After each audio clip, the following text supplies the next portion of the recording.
क्या मुख्य चुनाव आयुक्त ज्ञानेश गुप्ता भारतीय जनता पार्टी के एजेंट हैं? यह आरोप कोई और नहीं, विपक्ष लगा रहा है और आपको समझना पड़ेगा क्यों। क्योंकि स्पेशल इंटेंसिव रिवीजन के नाम पर देश के सपूतों का अपमान किया जा रहा है, देश के बेटों का अपमान किया जा रहा है। ताजा खबर नोबेल पुरस्कार विजेता अमर्त्य सेन को लेकर है। क्या आप जानते हैं कि 15 जनवरी को अमर्त्य सेन को बुलाया गया है यह साबित करने के लिए कि वे रोहिंग्या नहीं हैं, यह साबित करने के लिए कि वो भारतीय हैं। क्यों? क्योंकि चुनाव आयोग को यह बात अटपटी लग रही है कि उनके और उनकी मां के बीच में 15 साल का फर्क है।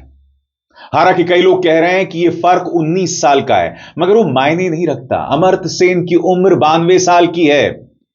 अगर उनकी मां उनसे 15 साल बड़ी भी थी तो हमें नहीं भूलना चाहिए, पुराने जमाने में 12 साल की उम्र में औरतों की शादी कर दी जाती थी। मगर इस बहस को परे रखिए। अमर्त्य सेन नोबेल पुरस्कार विजेता, अब वो अपनी भारतीयता साबित करने के लिए लाइन में लगेंगे।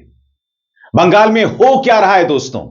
याद कीजिएगा, मोहम्मद शमी को भी बुलाया गया है। जी हां, जिनकी वजह से हम 2023 के वर्ल्ड कप के फाइनल में पहुंचे थे, उस मोहम्मद शमी को भी बुलाया गया है।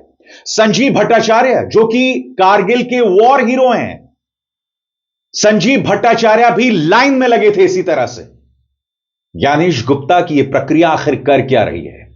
क्या भारतीय जनता पार्टी को दिख नहीं रहा है कि भाजपा प्रायोजित ये जो पूरी प्रक्रिया है वो किस तरह से देश के सपूतों का अपमान कर रही है?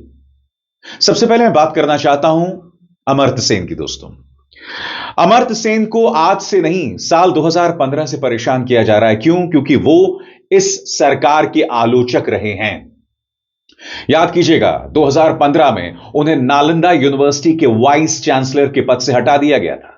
उसके बाद शांति निकेतन में उनकी जो जमीन थी, उनकी पैतृक जमीन को चुनौती दी गई थी, जो मामला वो अदालत में जीत गए थे, और अब उन्हें उनकी भारतीयता साबित करने के लिए कहा जा रहा है। ज्ञानेश गुप्ता को 36 तोपों की सलामी, भारतीय जनता पार्टी को 36 तोपों की सलामी। विपक्ष इस बात को लेकर नाराज है। कांग्रेस कहती है एसआईआर की धांधली को समझिए। चुनाव आयोग ने नोबेल पुरस्कार विजेता अमर्त्य सेन को अपनी नागरिकता साबित करने को कहा है। बाकायदा इसके लिए उन्हें नोटिस भेजा गया है। ज्ञानेश गुप्ता ने चुनाव आयोग की साख पर भट्टा लगा दिया है, वो सिर्फ इसलिए कि उन्हें अपने मालिक मोदी को खुश करना है। अमर्त्य सेन को नोटिस भेजना दुखद है। चुनाव आयोग और नरेंद्र मोदी को इसके लिए माफी मांगनी चाहिए।